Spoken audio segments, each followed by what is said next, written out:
পরিবর্তনের হাওয়া কাটোয়াতেও। শুক্রবার মহকুমা হাসপাতাল পরিদর্শনে যান কাটোয়ার নবনির্বাচিত বিজেপি বিধায়ক কৃষ্ণ ঘোষ। বিপুল ব্যবধানে জয়ের পর প্রথমবার হাসপাতালের পরিষেবা খতিয়ে দেখেন বিজেপি বিধায়ক। হাসপাতাল সুপার বিপ্লব মণ্ডলকে সঙ্গে নিয়ে বিভিন্ন বিভাগ ঘুরে দেখার পাশাপাশি সরাসরি কথা বলেন রোগী ও তার পরিজনদের সঙ্গে। হাসপাতালের পরিকাঠামোগত উন্নয়নে বিশেষভাবে নজর নবনির্বাচিত বিধায়কের।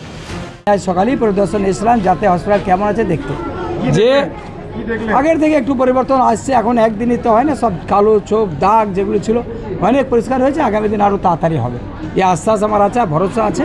এনারা কাজ করছেন, কাজ করবেন পরিষ্কার সমস্ত বিষয়ে। এবার আরও অনেক কিছু যেগুলো বেডের ব্যাপার আছে, কিছু বেড যদি বাড়ে, কেন গ্রাম বাংলায় এখানে প্রায় 3টি জেলার লোক আছে, যাতে আমি কালকে মুখ্যমন্ত্রীকেও জানিয়েছি আমাদের এখানে যাতে উন্নত মানের চিকিৎসা পাওয়া যায় তার ব্যবস্থা করা। কোনো কার্ড মানে কোনো কারণে না লাগে, হসপিটালে এসে ওষুধ না পায় এমন না হওয়া চাই, পুরো সম্পূর্ণ পরিষেবা এখানে পাওয়া চাই। তার জন্য এখানে আসা, ভিজিট করা।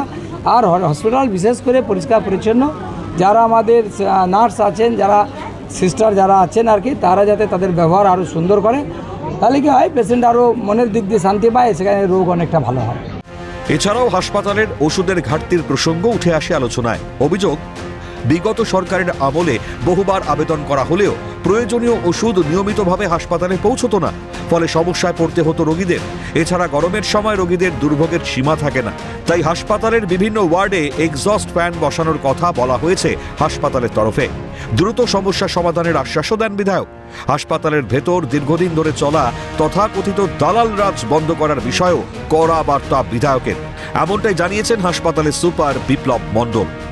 লাস্ট কয়েক বছর ধরেই আছে মেডিসিনগুলো খুবই ইরেগুলার সাপ্লাই, মানে সেগুলো আমাদের যতটা ডিমান্ড বা পাবলিকের যেগুলো লাগে সেগুলো আমরা আগের সরকারকে জানিয়েছিলেন? আমরা আগের সরকারকে বারবার জানিয়েছি, এগুলোর জন্য আমরা ডিমান্ড দিয়ে আলাদা করে চিঠিপত্র সব কিছুই জানিয়েছি, কিন্তু মাঝে মাঝে এই লজিস্টিক মেডিসিন সাপ্লাই খুবই ইরেগুলার থাকে।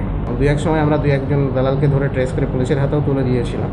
তো আমরা কিন্তু এইখানে একটা গ্যাপ থেকে যাচ্ছে, যেটা হচ্ছে মানুষকে ভুল বুঝিয়ে, যেটা এখানে দিনের বেলায় দেখার পরে আপিডিতে পাওয়া যাবে, আউটডোর ফার্মাসি যেটা আছে সেদিকে না গিয়ে তাদের অন্যদিকে ডিরেকশনে পাঠিয়ে দিচ্ছে।